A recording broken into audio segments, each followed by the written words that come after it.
والدین کے رویوں میں اولاد کے لیے جو نرمی ہوتی ہے، اس نرمی کی وجہ سے عمومی طور پہ جو لاڈ ہوتا ہے، پیار ہوتا ہے، وہ پھر انسان کی طبیعت کا حصہ بن جاتا ہے، اور اولاد جب بڑی بھی ہو جاتی ہے تو وہ والدین کو اسی طرح سے ٹریٹ کرتی ہے، جبکہ اس کو یہ سمجھنا چاہیے کہ اللہ رسول کے بعد اگر سب سے فائق حق کسی کے ہیں تو وہ والدین کے،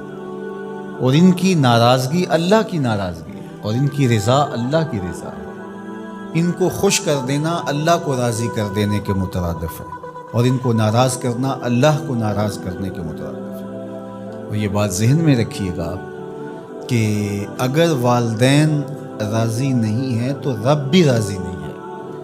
اللہ کی رضا نصیب ہی نہیں ہو سکتی۔ آپ کے عمل، آپ کی محنتیں، آپ کے سجدے اور آپ کی عبادتیں، ریاستیں، چلہ کشیاں، یہ کچھ کام نہیں آتی اگر والدین راضی نہ ہوں۔ تو والدین کو راضی رکھنے کی ہمارے دین نے ہمیں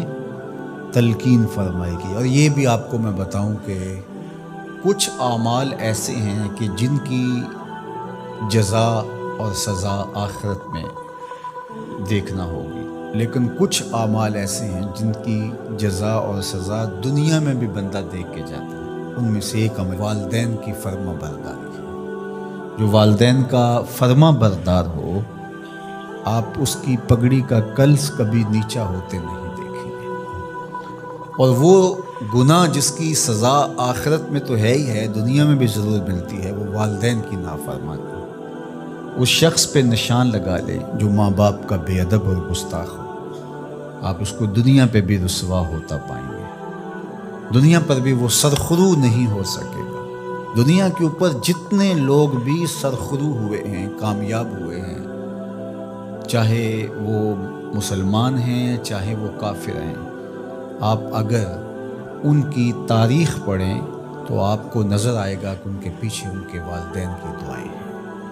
اگر والدین کی دعائیں نصیب ہیں تو انسان سرخرو ہوتا ہے، اور اگر والدین کی دعائیں حاصل نہیں ہو پاتی تو محنتیں بھی انسان کی اکاد چلی جاتی ہیں۔ تو یہ وہ نیکی ہے، یہ وہ عمل ہے کہ جس کا صلہ دنیا میں بھی اور آخرت میں بھی ملتا ہے، اور یہ بدعملی والدین کی نافرمانی ایسا جرم ہے کہ جس کی سزا دنیا میں تو ہے ہی ہے، آخرت میں بھی،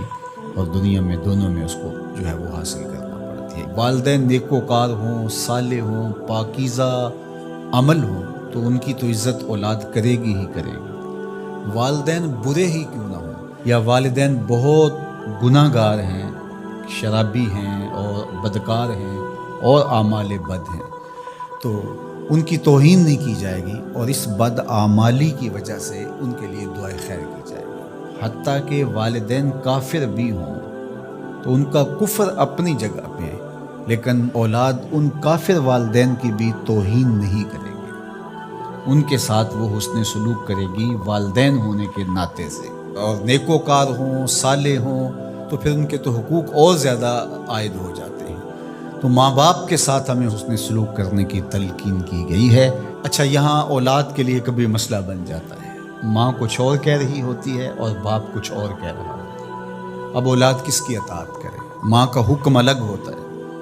اور باپ کا حکم اس سے مختلف ہوتا ہے، دونوں کے حکموں کو ساتھ لے کر اولاد نہیں چل پاتی، اب کیا کرے؟ تو علماء نے لکھا کہ پہلے تو ماں باپ کو ہی چاہیے کہ اولاد کو مشقت میں نہ ڈالے، کہ ایسا حکم دے کہ اولاد پھنس جائے کہ ماں کی بات مانو یا باپ کی بات مانو، ایک کی اطاعت سے دوسرے کی نافرمانی لازم آتی ہے تو بڑا مشکل مرحلہ ہو جاتا ہے۔ تو والدین کو اتنا خیال اور اتنا لحاظ رکھنا چاہیے کہ ان کو مشقت میں نہ ڈالے، ایسا حکم نہ دیں جو وہ بجا نہ لا سکے، جو ان کے لیے پورا کرنا مشکل ہو، اور بالخصوص ماں باپ کی لڑائی کے اندر اولاد جو ہے وہ پس کے رہ جاتی ہے، ماں کی بات مانی تو باپ ناراض، باپ کی بات مانی تو ماں ناراض، تو اس میں ایک تو والدین کو ہی چاہیے۔ لیکن کبھی اولاد پھنس جائے تو مسئلہ شرعی سن لیجئے، وہ یہ ہے کہ گھر کا حاکم جو ہے وہ مرد ہے، تو اگر ماں اور باپ دونوں کے احکام آپس میں ٹکرا رہے ہوں تو حکم مقدم ہوگا باپ کا، تو اولاد کے ذمے باپ کے حکم کو ماننا ضروری ہے، لیکن خدمت میں مقدم ہوگی ماں۔ جب باہر سے بچہ آتا ہے تو کھانے کے لیے یا کوئی چیز، یا رات کو ٹانگیں دبانے بیٹھتا ہے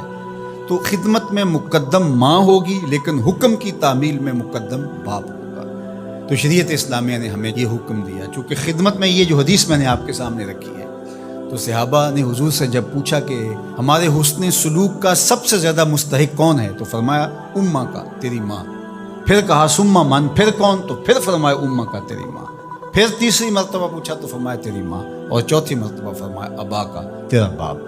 تو اس اعتبار سے خدمت میں ماں مقدم ہے، لیکن تعمیل حکم میں باپ مقدم ہے۔ تو باپ اور ماں یہ اللہ کی رحمتوں کے دو روپ ہیں۔ اللہ نے باپ کے سینے کے اندر بھی ایک اولاد کے لیے محبت کا جہاں آباد کیا ہے، اور ماں کی ممتا اور ماں کا پیار اور ماں کی الفت، یہ تو ایک